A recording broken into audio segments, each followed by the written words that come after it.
Hello guys, my name is Esmat here and welcome back to my YouTube channel, Cruising with Esmat. As you know, on this YouTube channel we talk about all there is to know about cruising as crew, all there is to know about the application process, about the recruitment process, all there is to know about what you may want to know when it comes to applying for a job to work on board a cruise ship.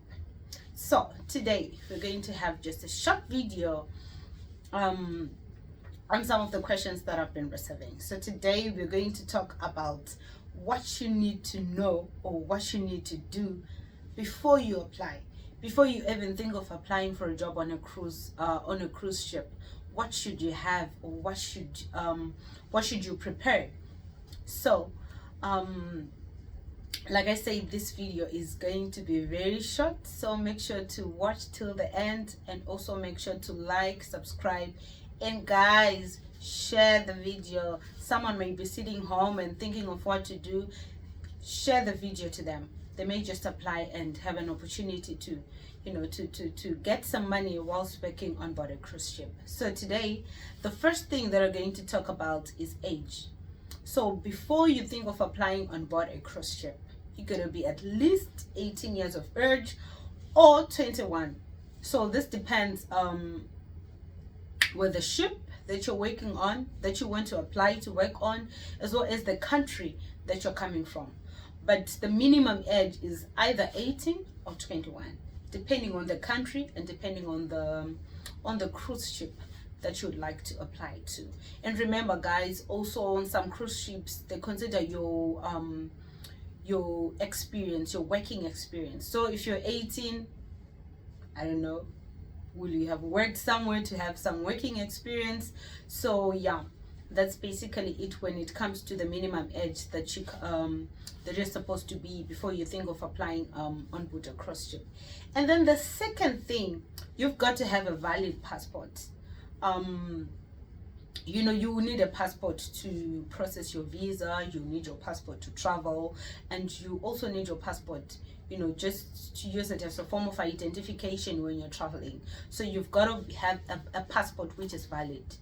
On the validity, well, most contracts on board are from 3 to 9 months, depending on the ship and depending on the position. So you've got to have a passport which is valid for at least the duration of your contract. And remember guys, the onboarding process or the application process can take months. So I would advise that at least your passport be maybe at least should have at least two years to one and a half to 2 years before it expires. And then the third thing that you need to consider before you even start the whole process of applying to work on board a cruise line is you've got to have a clean police record.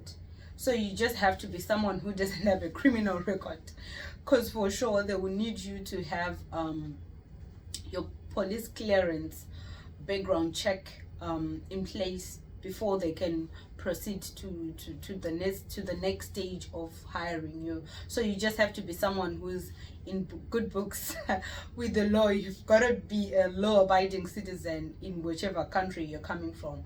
And then the other thing that you have to consider, this is very crucial, is your medical health. You've got to be someone who's fit, you've got to be someone who's healthy.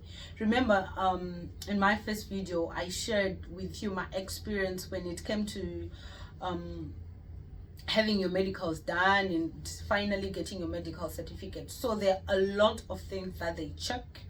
There are a lot of things that they check. They check your sight, they check your blood, they check your blood sugar, your blood pressure. They check your weight, depending with the post that you're working on. They check your weight. They also check your BMI. You just have to be healthy physically. They check I think they also check your HIV status. I'm not really sure about that, but I think they do. But you've got to be someone who is really, really healthy before you consider coming to work on board. So like I suggested in my first video, before you go to have your medicals, by the doctor that is approved by whichever cruise ship that wants to hire you. I suggested that you go to maybe a friend who's a doctor, maybe a friend who's a nurse, or maybe just a general practitioner, or maybe just a clinic. Just go there, just have yourself checked first before you spend lots of money, because it can be pretty expensive when you go to the doctors that are approved. So I suggested that you go there to the local clinic, you get yourself checked first, so that when there is something that is wrong and something that cannot be corrected, anyway, they will tell you this can be corrected, this cannot be corrected. Something that they cannot, if there is something that can be corrected, you just know that you explore other job opportunities. Remember, working on board a cruise ship is different on other jobs that you can work on, or maybe other jobs that you can get some money whilst you're working from home. So working on board requires a physical presence, thereby your physical health is very, very important. Well, just on that point, it doesn't mean that maybe when you get on board, when you finally get on board, if you like maybe not well, they'll send you back home immediately. No, they've got a medical center, they'll take you to the medical center, just take care of you.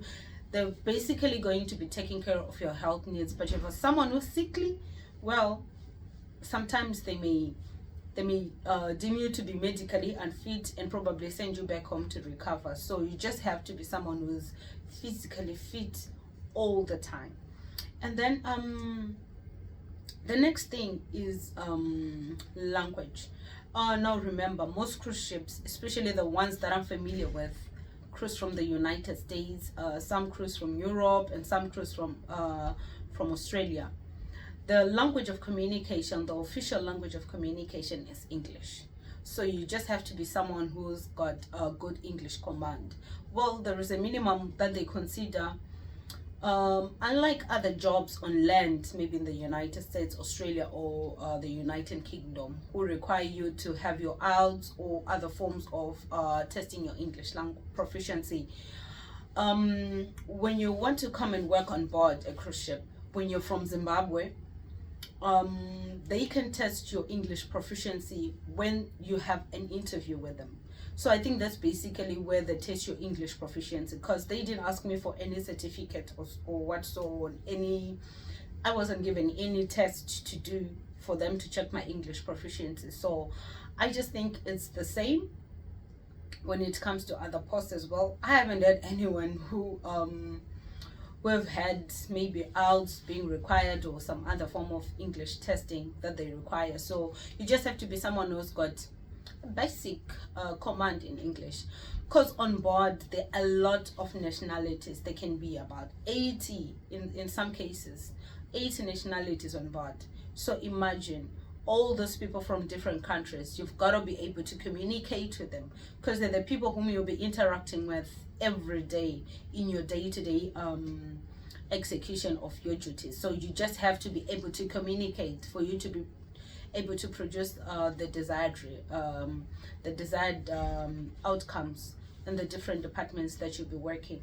And then the next thing that they will check, guys, here on board a cruise ship, you can work for long hours. And before you before you come here, you just have to be prepared to work. In some cases, not all the cases, in some cases, and also depending with the department that you choose to work on or that you get hired to work on, you can work for up to 14 hours a day. Believe me, you can work up to 14 hours a day. Yeah, there'll be breaks in between, but when you sort of like sign in, and then when you sign off, there is sort of like a time sort of, how can I put it, it's more like where you clock in when you're on duty and when you clock off. So the total number of hours that you're at work, excluding the breaks, can be up to 14 hours a day. So you just have to be someone who's strong. And remember, when you're working on board, it's work every day. So you just have to be prepared for that. It's unlike when you're working on land, where you can have some time off, or where you can work up to 10 hours or 8 in most cases. Here on board, especially this festive season, or especially in some seasons when it gets really busy. It's always busy irrespective of the season anyway. So you just have to be someone who can work up to 14 hours a day, 7 days a week. There is no off day. In some departments they get maybe afternoon off. Maybe you come on a shift in the morning and then maybe you're supposed to come back in the afternoon, you don't, and then you go back at work in the evening. Those are the kind of maybe some time off that you can get when you're working on board. So you gotta be prepared to work for very long hours. And then the next thing that I'm going to be talking about is the money. Guys, when you get your contract, make sure you read and understand it, because you don't want to come here assuming that you'll be earning a certain amount, and then when you come here you find that you are earning another amount. So just make sure you go through your contract. So it's not really the money, just make sure you go through your contract. Know what your contract says, know the terms and conditions of your contract, so that when you come on board you're fully aware of what you're supposed to do and what you're not supposed to do. Yeah, of course there'll be trainings here and there, there'll be trainings to guide you on more like refresher courses, but you just have to know the do's, the major do's and don'ts, especially some which are obviously clearly stated in your contract. So guys, the contracts can be long, maybe sometimes 8-11 pages. I would suggest that take some time, study, go through your contract. You must know the clauses. You must know that if you get sick for a certain period of time, how much will you be paid? It depends also with the departments. Am I working for a non-tipping department, or I'm working for a tipping department? Will I be getting tips, or I will not be getting tips? So you just have to be someone who's fully aware of all that, so that when you come here, maybe your contract says you're earning $1,000, and maybe you assume when you get on board you can simply switch positions, or you can simply switch maybe get a promotion. Sometimes it doesn't work like that. What is on your contract is what you're going to be getting when you come on board, and the pay pay structure. Sometimes, well, on most ships it's a fortnight, so you get paid every 2 weeks. So when you combine your salary every 2 weeks, it will be up to the amount that they have stated on your contract, unless maybe you get a promotion, or depending with the position, maybe you get some tips, or maybe you're promoted early in your contract. So that is basically it for today. Make sure to stay tuned to this channel. Make sure to subscribe, and make sure to click on the notifications, such that when I share another video, you get to know, and you also get to share the video with your loved ones. Thank you guys. Ciao ciao.